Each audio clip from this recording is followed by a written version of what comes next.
7 miles from Sydney and 1,000 miles from Care, Sydney's iconic Manly ferries have been an international staple of Sydney Harbour for decades, connecting the bustling CBD to the beautiful beaches. But late last year, the New South Wales government planned to permanently decommission all 4 of the famous freshwater class ferries, replacing them with smaller Emerald class ferries made overseas in China. But the local community isn't going down without a fight. Candy Bingham, Northern Beach's Deputy Mayor and Chair of Save the Manly Ferry petition, successfully forced the petition to be debated in Parliament. But her campaign isn't over yet. The main reason that the state government's come up with to scrap the ferries is simply money. They're saying they can save $6 million a year. Well, if you could put that into context, I mean, we're talking about a $10 billion tourist industry for Sydney. $6 million in relation to public transport and what public transport costs is an absolute drop in the bucket. It's no secret that the Northern Beaches relies heavily on the economic benefits of tourism, with over 500 million tourism-related dollars flowing into their economy each year. In 2019, 52% of the 2.8 million visitors used the ferry to travel to Manly, and catching the freshwater ferry was the 4th most cited thing to do, behind eating and going to the beach. They're also saying that people aren't using the big ferries anymore. They're focusing purely on the commuters. And of course, the commuters want to catch the fast ferry because that gets them to and from work quickly.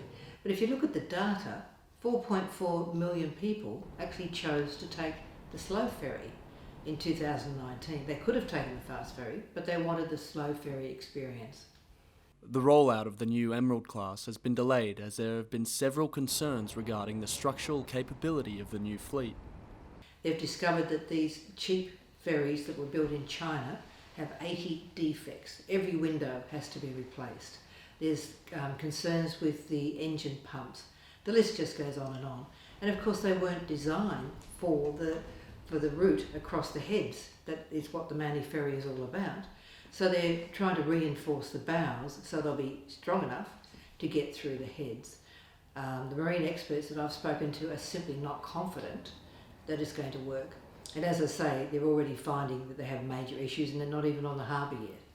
In a statement at the beginning of the year, Transport Minister Andrew Constance said that the freshwater class ferries were costly to maintain and that their time had come. Long-term resident and transport expert Stephen Coulter couldn't disagree more, believing that Constance's decision is suspicious as it counters transport trends. There's the facts don't stack up, and there has been a history of some below-the-table deals done at times in ferries over the years and in transport. So a lot of people are quite suspicious about the motivations. It doesn't make sense, and Birdon, who have been involved in the commissioning of new ferries, their performance doesn't stack up to get the contracts they've been given. Andrew Constance's main claim is that his decision will save costs to the state government. He was saying the operating costs were $6 million a year, which is what he wanted to save, and the new ferries would cost less. But that was a lie, because the ferries are actually outsourced to Transdev, and Transdev incur all the operating costs. Belinda Morell is another Manly resident who's upset with the state government's decision. I don't understand the need for new ferries because the old ones are part of our heritage. It just seems like a waste of state government money. I catch the ferry to work every day from Manly to the city, and the ferries that we're on are big ferries and they're meant to go through the heads. The new ones just aren't built to go through the heads. What's the point? They won't be capable of crossing the heads on a rough day. And I know last weekend when they had the big surf and big swells in Manly, the Manly ferry service continued, but every time an Emerald was scheduled, it was replaced by a bus.